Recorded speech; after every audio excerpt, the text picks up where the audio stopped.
আসসালামু আলাইকুম। আমি আজকেও একটা বিষয় নিয়ে কথা বলব। সেটা হলো ফেসবুক খুললেই দেখা যায় প্রেম, পরকীয়া। নারীদেরকেই বরং প্রেমে এখন প্রেম করতে দেখা যায়, যেটা ইয়াং জেনারেশনের ছিল বা আমরা পার করে এসেছি।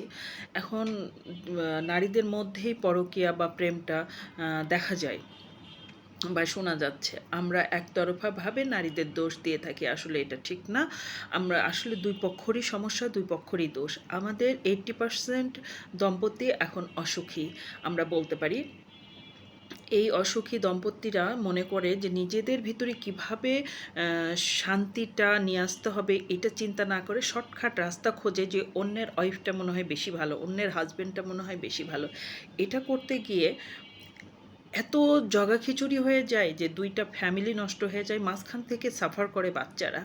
এটা আমরা না করে আমরা যদি নিজেদের মধ্যে সমঝোতা তৈরি করতে পারি, কিংবা একতরফাভাবে কোনো নারীরই দোষ না দিতে পারি। নারী কিন্তু কখনোই, বেশিরভাগ নারী, এক শ্রেণীর মানুষ আছে। মানুষ তো আসলে উম আ ব্যবহারগুলো একেকজনের একেক রকম। ব্যবহার বলতে ক্যারেক্টারটা একেকজনের একেক রকম। বলতে পারে, আমি অস্বীকার করছি না কোনো নারীও কোনো পুরুষকে দৃষ্টি আকর্ষণ করতে পারে, কিন্তু এটা খুব রেয়ার, এটা খুব কম কিছু সংখ্যক নারীর মধ্যে এটা আছে। কিন্তু বেশিরভাগ পুরুষেরাই কিন্তু নারীর দিকে এগিয়ে আসে। তখন নারী সহজ, মানে সহজ হয়ে যায়, বা সহজে এটা মনে হয় যে রাজি না থাকলেও একসময় এক পর্যায়ে রাজি হয়ে যায়। মনে হয় যে এখানে হয়তোবা সুখ আছে।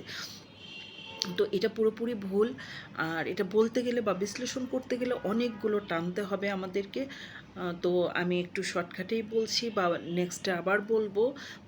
আমরা এটা না করে আসলে, আর সবচেয়ে বড় কথা, যোগাযোগ মাধ্যম যে ফেসবুকটা, মানে ফেসবুক, হোয়াটসঅ্যাপটা এসে এসে আমাদেরকে আরও সহজ করে দিয়েছে। একজনের পাশের বাড়ির ভাবি বা প্রতিবেশীকে যদি আমার ভালো লাগতো আমার চোখে কখনো, বা একজন কলিগকে যদি ভালো লাগতো, আমরা কিন্তু সহজে প্রকাশ করার মাধ্যমটা পেতাম না। বিশেষ করে পাশের বাড়ির ভাবিকে, মানে মাধ্যমটা ছিল না। এখন অনেক সহজ হয়ে গেছে মাধ্যমটা।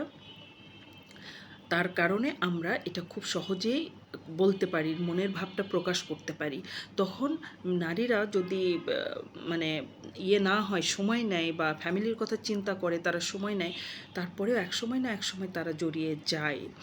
বা অনেকের কথা হয়তো প্রকাশ পাচ্ছে না, কিছু হাতে গোনা কিছু সংখ্যক মানুষের কথা প্রকাশ পাচ্ছে, যেটা আমরা দেখতে পাচ্ছি। তবে পুরুষ যে কোনোভাবেই দোষী না এটা বলা ভুল। পুরুষেরাই কিন্তু আসল দোষী আমি মনে করি। নারীরা যে দোষী না এটাও বলছি না।